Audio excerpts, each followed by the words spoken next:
Good afternoon, good afternoon, good afternoon, beloved. Welcome, welcome, welcome. Let me give you all a little time to check in. Let me put this up here. Give you all just a little bit of time to come in. Give YouTube and Facebook.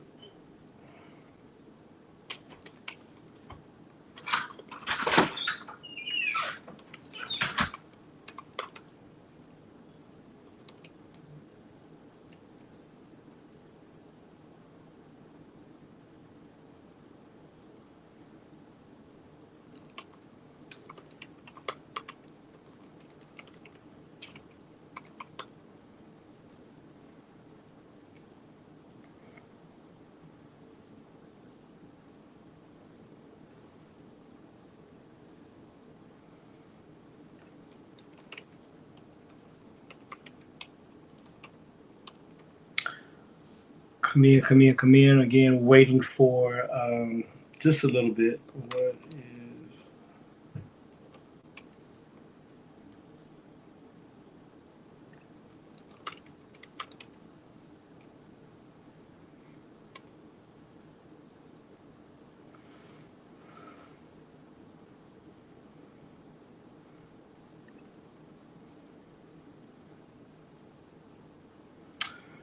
All right, all right. Let me just talk for just a second here. Let me talk for just a second to those of us who are here and we'll be watching a recording of this live. If you're watching a recording of this, then of course feel free to move wherever it is you want to go. You can fast forward to wherever it is, whatever part of this broadcast helps you the most.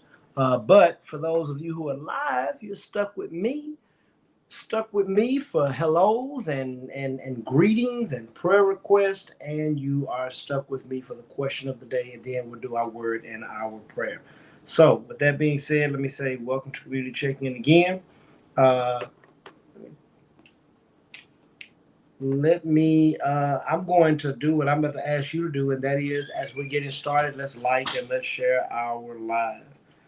Um,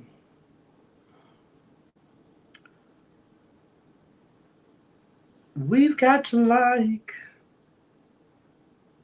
and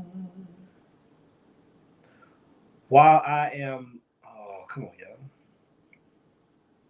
While I'm waiting, I want to encourage those of you who are in town to join us this Saturday at 9. From 9 to 12, we'll be serving. From 12 to 5, we'll be fellowshipping.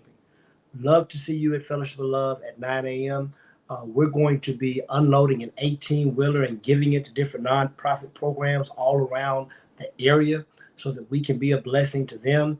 I would love for you to help facilitate that. Listen, if we have more people, that's fine. Then we more people than we need. That's more than fine. Guess why? That just allows us to be a loving presence in the community, and it allows us to be hospitable to those people who come. So we want to show up in big numbers. I hope to see you this Saturday at 9. Then at 12, we have our what do we have? Have our picnic. We have our picnic. So I want you to hope you'll come with us to Kenwood Park in Fayetteville, Georgia. We're going to have our picnic, and we are. It's going to be a good time, beloved. It's going to be a good time. Um, Amy, I have a question. I think. Well, I'll ask you later. It's good to see you. Okay, that is okay. Boom. I'm about to see if I can do something real quick. Go ahead. We're liking and sharing. Did I have a share? No, I didn't. I got distracted. So let me like. Here we go. And I am going to share right now. Check in with me.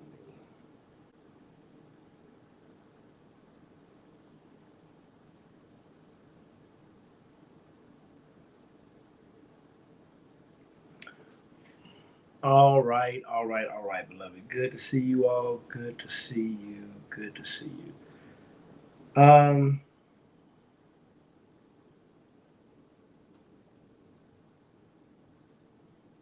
Okay, okay. Hello, Evelyn Ellis. We are slowly but surely checking in. Let me see if I can What do we use? These overlays? If I guess so. Let's see. I'm almost certain this is not what I want to do, but we're gonna see how it works. All right, let's see here. Bam! There we go. I want to invite you all to our Love Songs in the Square. If you are in town, if you're going to be in town June 30th, come join us in downtown Fayetteville. And if you know us, you know it's a fun time that we have. We do this for the community. It's free for anyone. If you want a table, you can scan that QR code and get your VIP table. If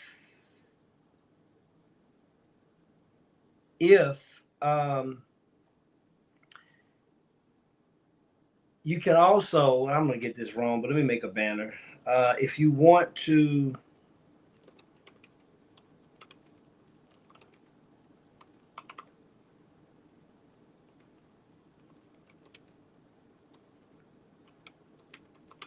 my mom would kill me because I'm doing this as I go. I could have done this before, but I forgot I was going to do this. Text Love Songs to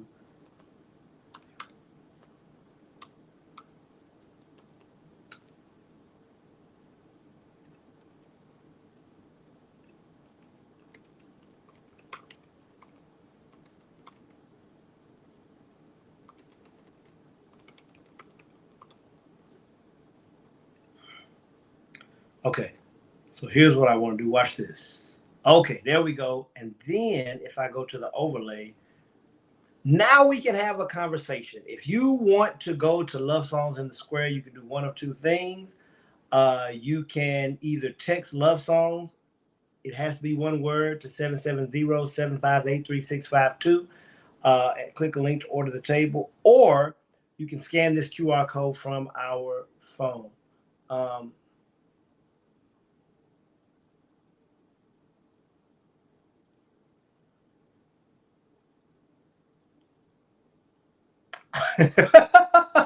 Oh, Evelyn, that's actually hilarious. Don't put me in a prayer bind. Don't put me in a prayer bind. See, you gonna make me pray. You look. Okay, Evelyn put this out publicly, so I'm gonna have this conversation really, really quick. Evelyn just says that she wants me to pray for her. She has a difficult conversation with her pastor after check-in. We're getting to know each other, and I want to be honest with him, but not critical. And then here's where it goes wrong. Of course, I want to pray, and of course, I'll be praying for you and your pastor after check-in. But now, see, here's where she goes wrong, Amy. Look at this. Evelyn's gonna tell me if it goes poorly, I will be your official member. See, now you're gonna have all of us praying and y'all conversation go bad. Don't put us in that pickle. Don't test our humanity, Evelyn. Don't try to test our level of petty. I feel like this is a test from you, God, or both about how noble I'm supposed to be as a pastor. Because what you're basically telling me is if it goes poorly, you'll be a member. So what you're making me want to pray for that. But I'm not. I'm gonna pray. I'm going to pray that you and your conversation goes well. I hope everybody else hears this in the humor in which I mean it. But I'm definitely praying for you and your pastor. Okay, I have invited you all to Love Songs in the Square. I've invited you to, what have I invited you to? I've invited you to serve with us Saturday at 9. I have invited you to our picnic this Saturday at 12. So there's nothing left to do but to say hello. Good afternoon, Natalie Walker Jackson. It's great to see you. And Michelle Gordon, good afternoon to you as well. Amy Cowherd says, good afternoon, YouTube family, and definitely good to see you. Evelyn Ellis from Vermont, great to see you. Yolanda Ellis Taylor from down the street in Fayetteville, it's great to see you. My brother Gerard Johnson, it's great to see you. Tamika Jones Lasser, good afternoon. It's good to see you as well. Let's go ahead and get into this question of the day. If you've not liked and if you've not shared, go ahead and do that. But if you have, then there we go. Question of the day is: what is the favorite city you visited? Is that correct? What is the favorite city you have visited? I don't know if that's grammatically correct. If it isn't wrong, forgive me. I'm human. It gives you something to pray for me. And what is the favorite city you want to visit? So I want to talk about two favorite cities, one you've gone to, one you want to go to. Let's hear it. What are your favorite cities? One, what is your favorite city you've been to? Two, what is the city you want to go to? What is the city you want to go to? I struggle with this, and I'll tell you all why when it comes to me, and it comes and it gets closer to me. But I struggle with this. Struggle with an answer to this question: what is a favorite city I want to go to?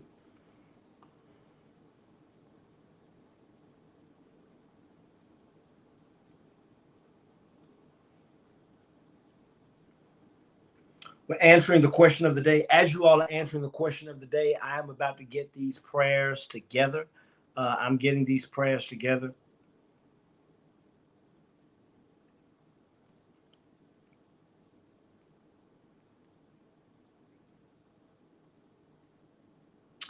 Michelle Gordon, thank you for your prayer request. I've put those in right now. I'm so glad I remembered that. I have someone message me a prayer request. Let me go and find that. Boom. All right.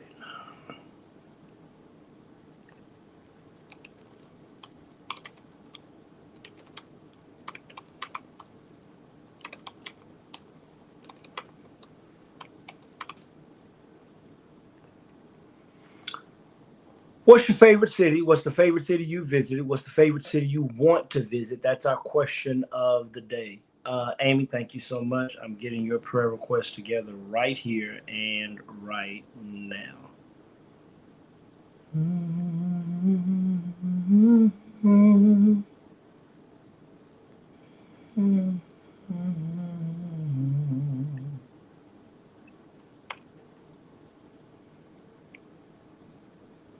I like today's word. If you're here today, stick with us. Today's word, we're talking about Vegas. It's from a chapter of my book. I've actually read it once before, years ago, but I want to revisit it. I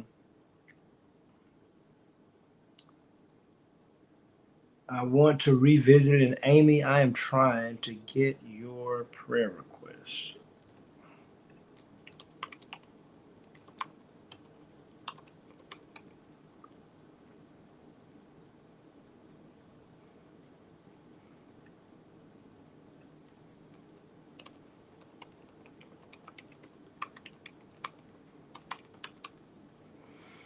Okay, thank you so much, Amy. I have your prayer request, Michelle Gordon and Evelyn Ellis. Yes, let me put you down, Evelyn Ellis, and your pastor. Um,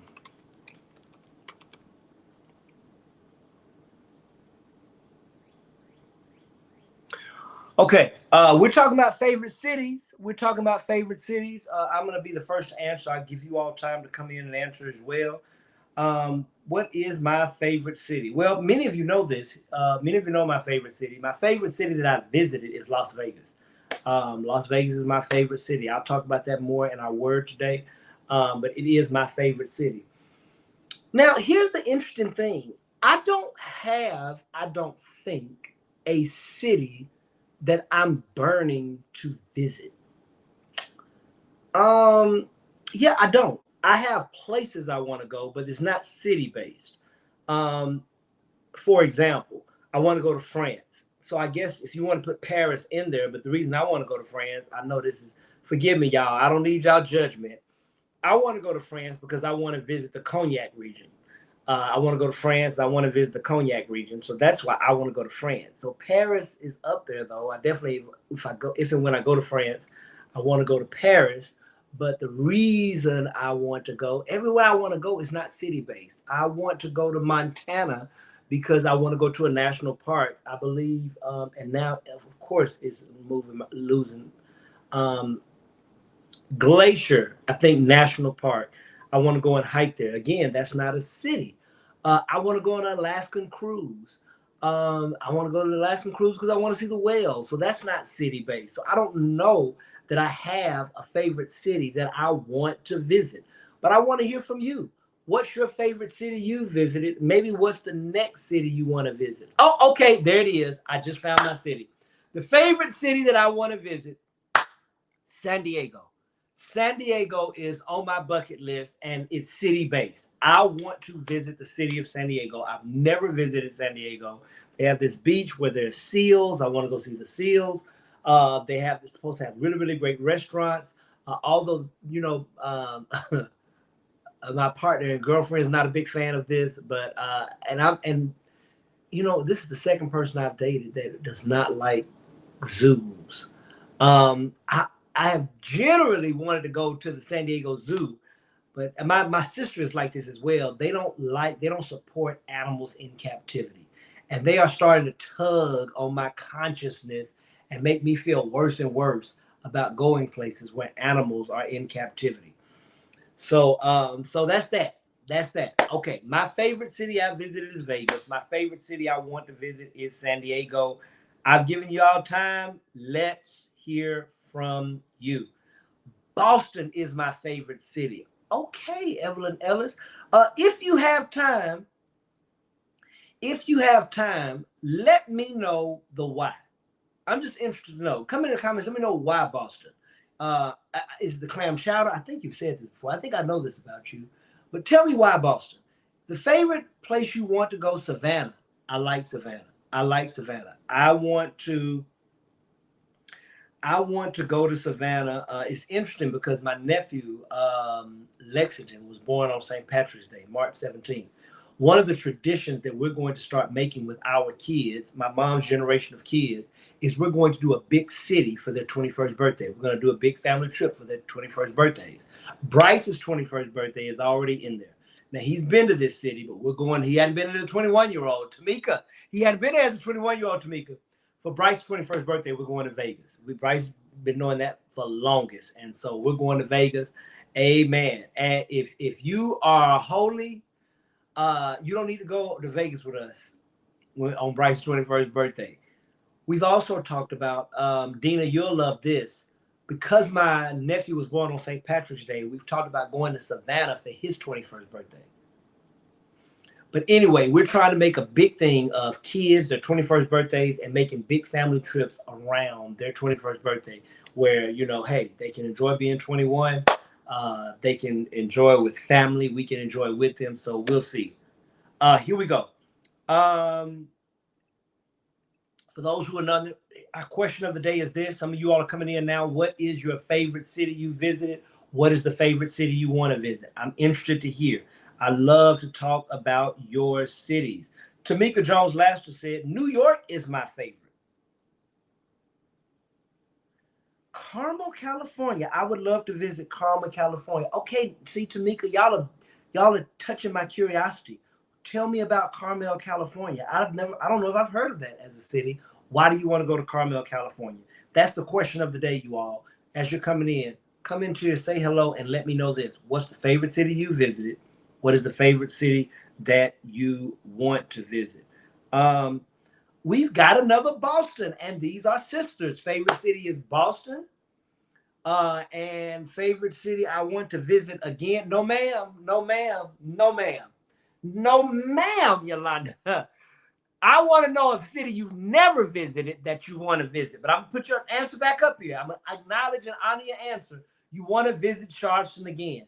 Is there a city you've never been that you want to visit? Come on in here. Tokyo.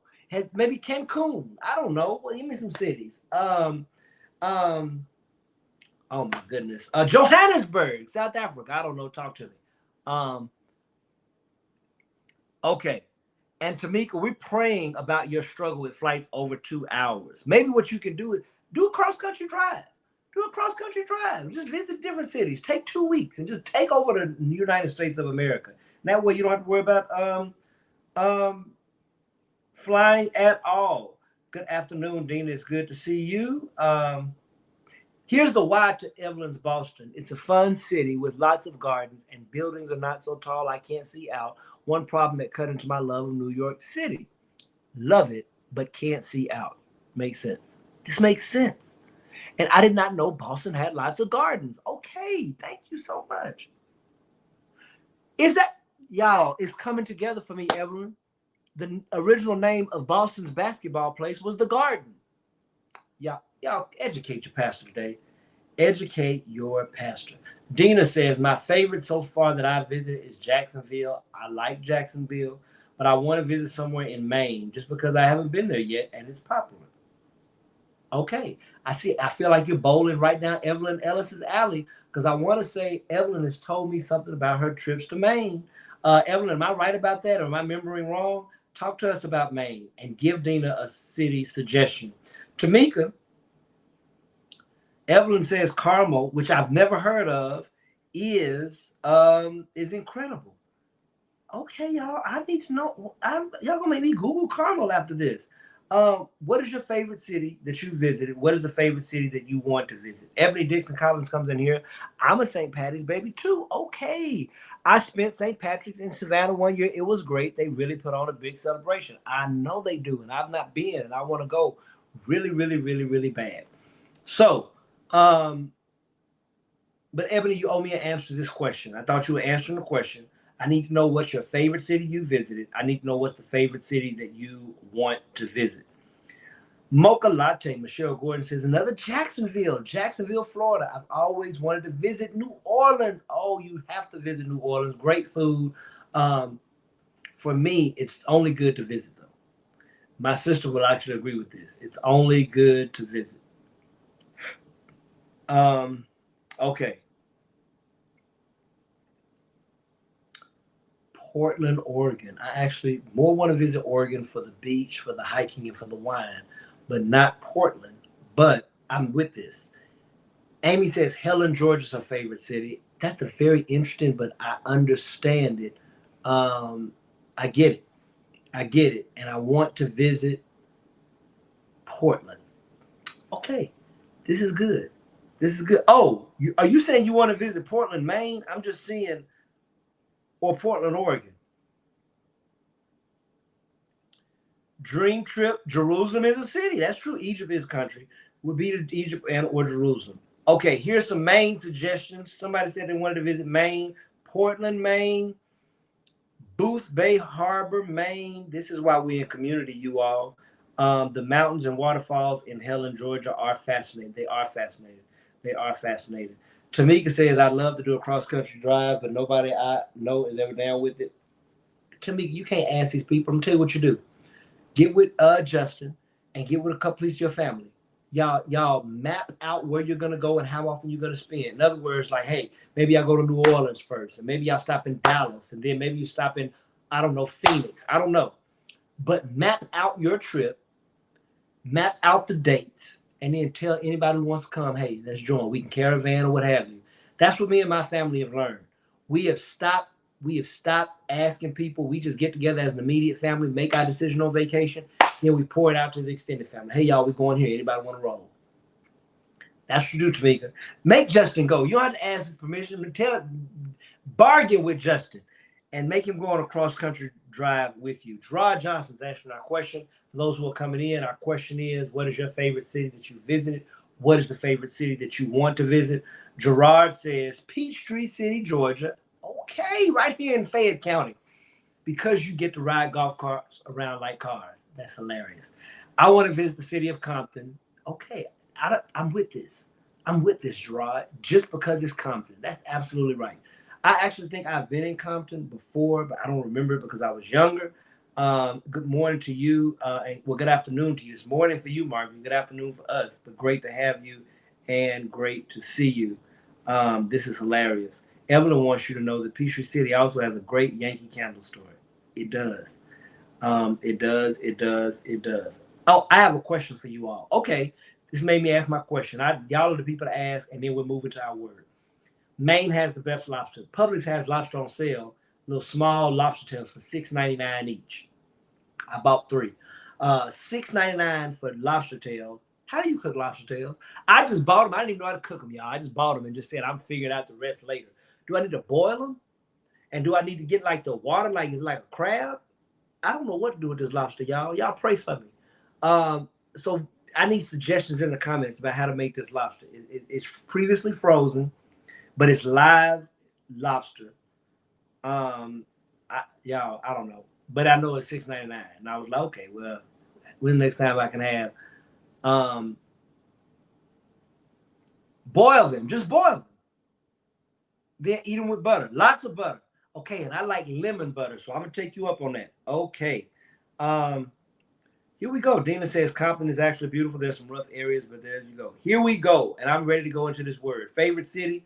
Okay, bougie, come on in here, Ebony, and take us farther than that, across the Atlantic to the what are we? Are we west or east? Whatever we are, take us to London, England. Reminds me of a safer New York. Great nightlife, people, and easy to get to other areas of Europe. I like that. Now I need a city you want to go to, Ebony. I need a city you want to visit. That's the favorite city you've been. I like your description of London. You just made me want to go more. I want to know what city you've gone in. Okay, you all.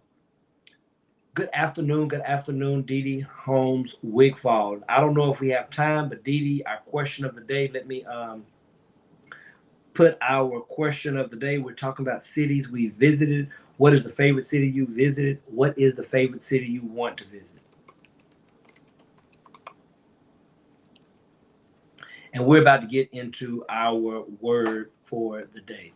Our word for the day, okay, I would like to visit Paris and explore more of my city. I like it. I like it. Okay.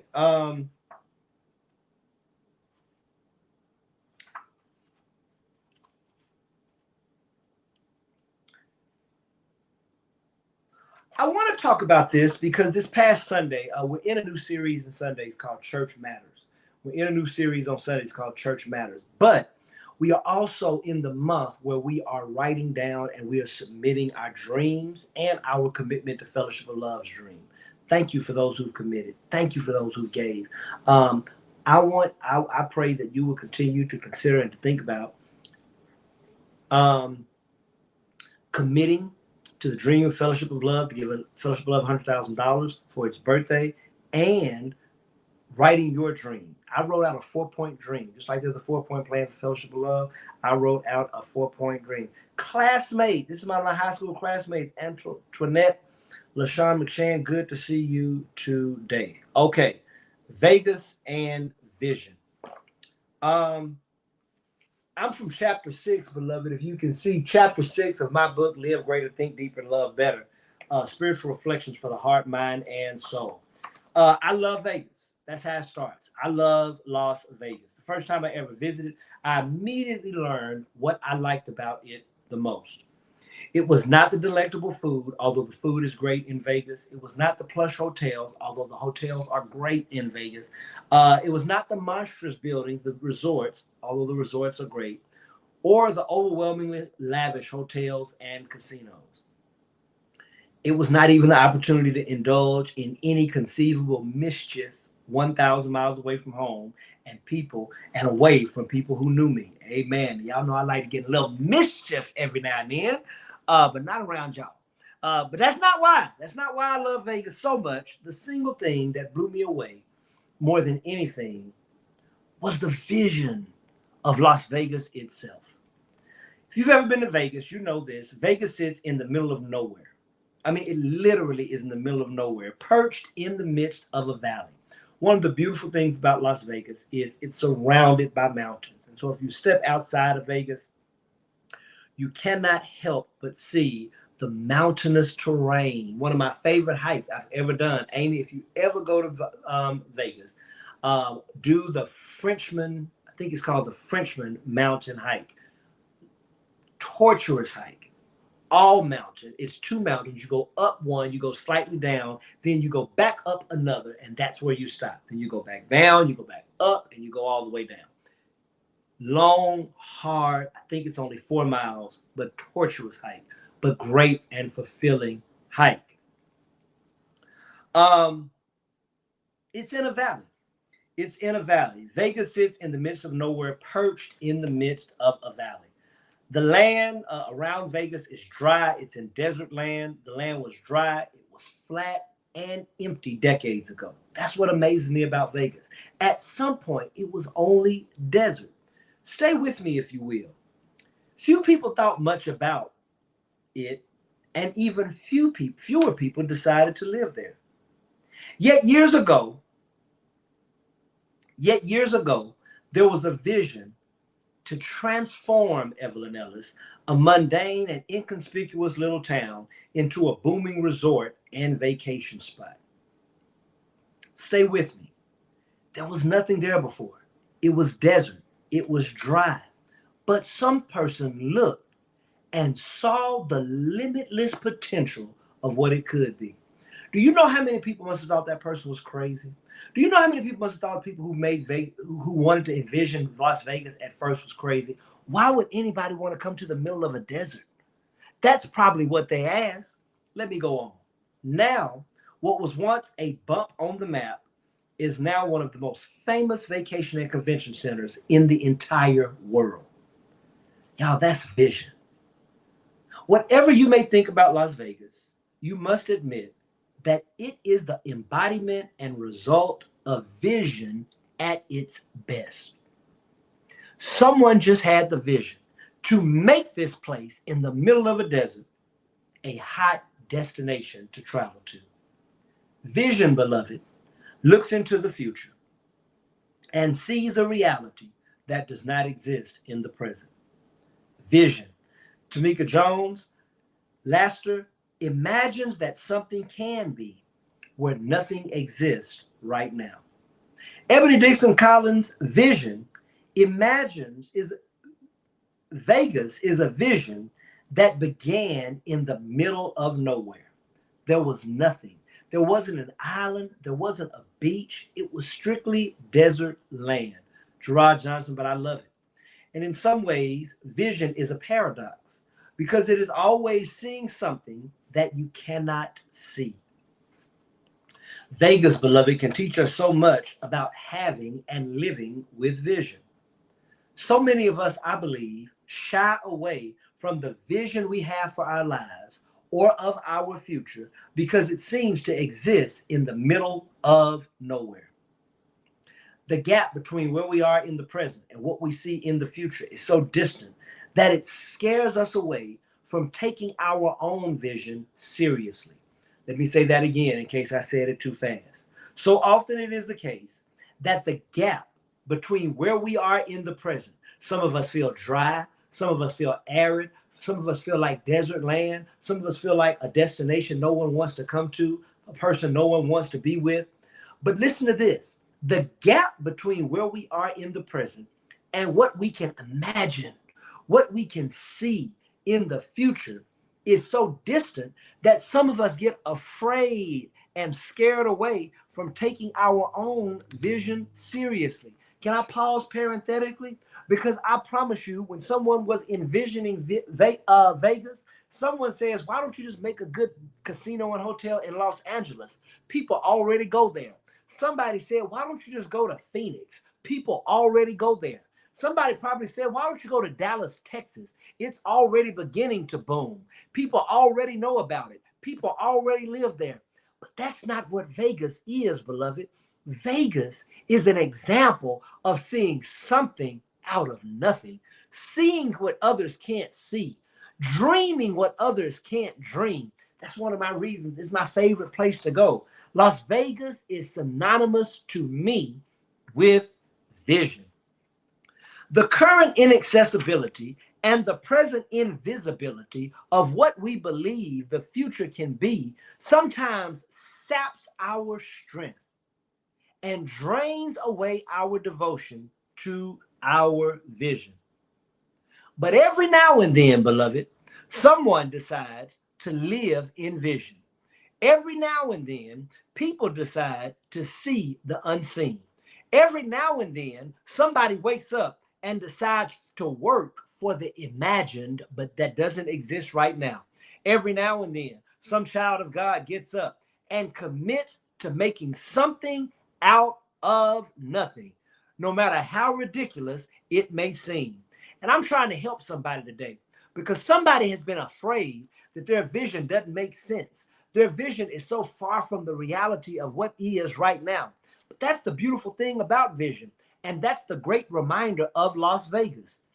the next thing you know, when people begin to live in vision, when people begin to see the unseen, when people begin to work for what they imagined, when people begin to making something out of nothing, the next thing you know, you have a place with extravagant hotels, with opulent casinos, with world championship boxing matches, with a football team and a basketball and a women's NBA basketball team, with a hockey team that's about to win the NHL World Championship, a place that has world-class concerts, breathtaking shows, and people from all over the world to come and take part, all because someone woke up one day and said there can be where there isn't. Someone woke up one day and said, my imagination is greater than my reality. Someone woke up one day and said, my vision is more important than my reality. And that's all I'm coming to tell someone. If you ever need a reminder that what isn't can be, what hasn't been will be, what never was thought of can be, can become a great part of our world, then look and visit Las Vegas. While everyone else looked and saw desert, while everyone else looked and saw cactus, while everyone else looked and saw sand, while everyone else looked and saw perilous mountains, while everyone else saw volumes of useless desert plants, there were others who saw and who imagined and who dreamed about what Vegas could be. I'm trying to help someone today. In many ways, this is where Vegas meets Jesus. I promise I don't need you to be too holy for this today, because listen to this.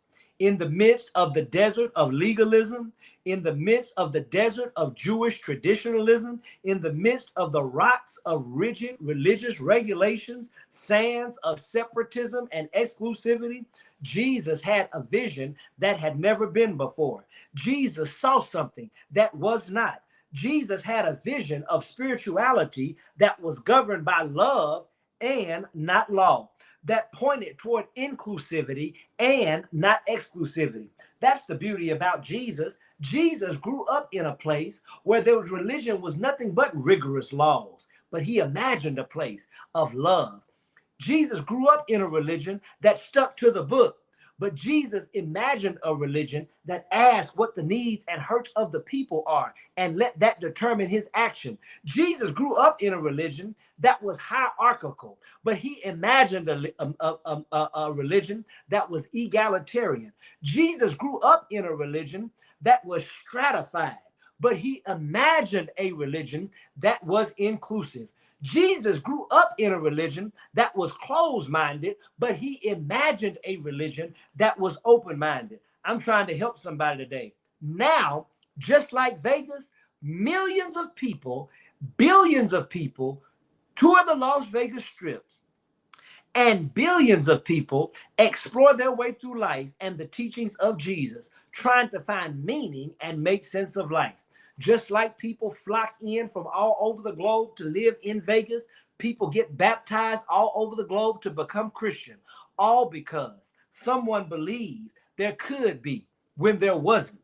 There would be when there hadn't been. They could imagine, they could dream of something that they had never seen before.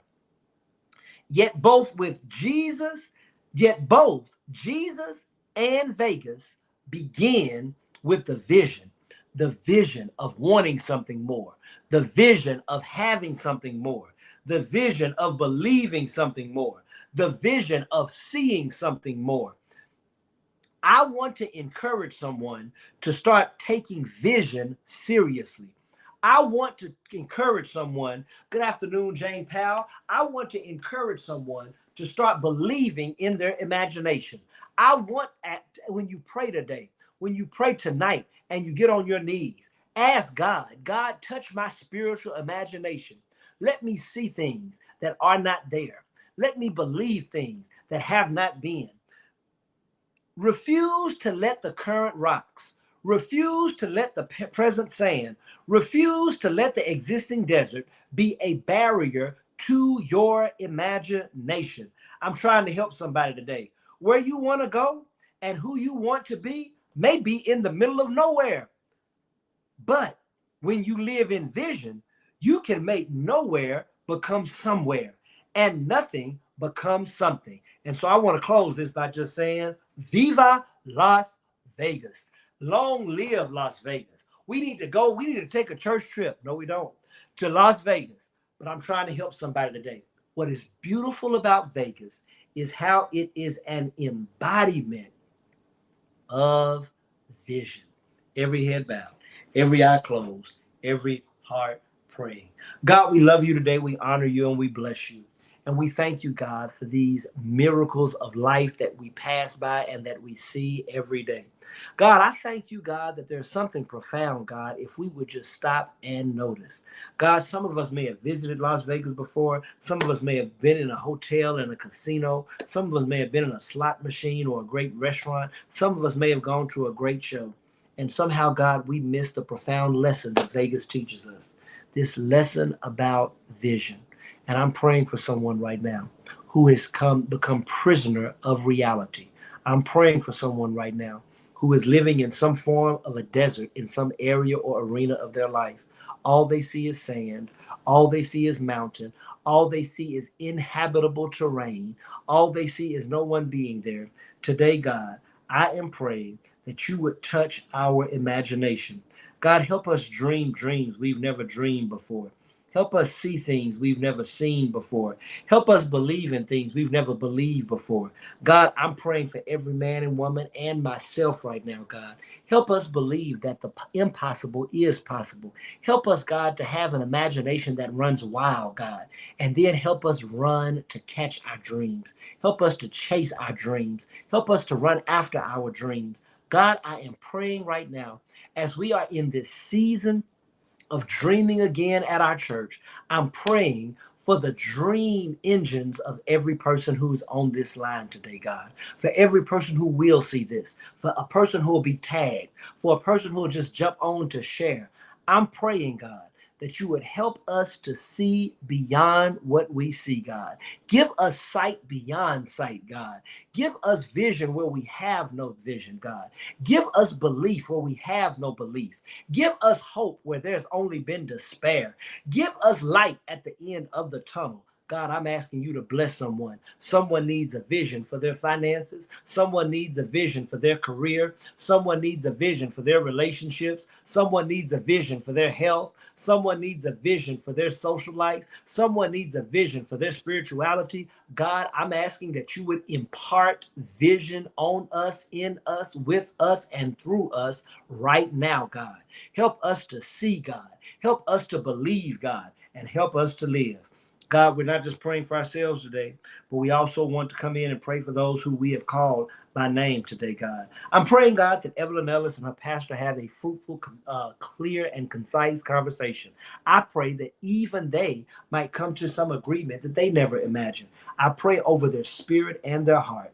I pray over their ability to remember words that are loving, that are clear, and that are understanding. I'm praying right now for Amy and Antonio Cowherd. I'm praying for Boyd Harris and for all those who Saturday will be hiking in North Carolina on the Appalachian Trail. I'm praying for Michelle Gordon and Brian Gordon. I'm praying for her father, Michael Meadows, and her brother, Kelly Meadows. I'm praying for her daughter, Lakia Jones, and I'm praying for her grandchildren, Peyton, Noah, Nash, and Paris. God, I'm praying for today for Carla and Kelly Mathis, who have suffered the loss of a child. I'm praying for Heather Manley, who is suffering and through rehabilitation from cancer. I'm praying for Carl Collins and Joy Treadwell, Teresa Jones and the mom of Sue Hamilton, Ruthie Prophet and Tamika Robertson, Samuel Perry and Patricia Perry, Tracy Blackwell, and James Walker. Touch right now, God. You know their situations. You know their circumstance. I pray that in the next days, in the next weeks, in the next hours, they would feel you, see you, experience you, love you, be changed by you. God, I pray that as we continue to navigate these terrestrial world, we will be guided by your celestial presence. And that means, God, that as you continue to work in time, as you continue to exist in eternity, God, I pray that you would move us to forever give you the glory and forever give you the praise. This is our prayer. We pray it in the loving, liberating, and life-giving name of Jesus. Amen. And thank God. Beloved, beloved, beloved, I want to just encourage you as we get ready to go to join us. Look at that. That's our very own Dina and Amy. I have no idea who this lady is in the middle, but they were at Love Songs in the Square last year, and we want you to come to Love Songs in the Square this year. If you want to come to Love Songs in the Square, you can come for free. But if you want a table, you can do one or two things. You can scan the QR code right here on this, whatever this is, this flyer, this graphic, or you can text Love Songs, one word, to 770-758-3652. I hope to see you all at Love Songs in the Square. I hope to see you all this Saturday at 9 as we serve our community. And I hope to see you at 12 as we fellowship with each other at our picnic. All right. So with that being said, we got to go. And I've got to touch and agree. And so, that's Dr. Irene Watson. Okay, cool. I'm touching and agreeing with you, Antoinette. I'm touching and agreeing with you, Evelyn Ellis, Yolanda Ellis Taylor. I'm touching and agreeing with you, Amy Cowherd. I'm touching and agreeing with you, Dina. I'm touching and agreeing with you, Michelle. I'm touching and agreeing with you. May God bless each and every one of you. May God keep each and every one of you. And please remember to live in love. I'll see you all hopefully Saturday or Sunday.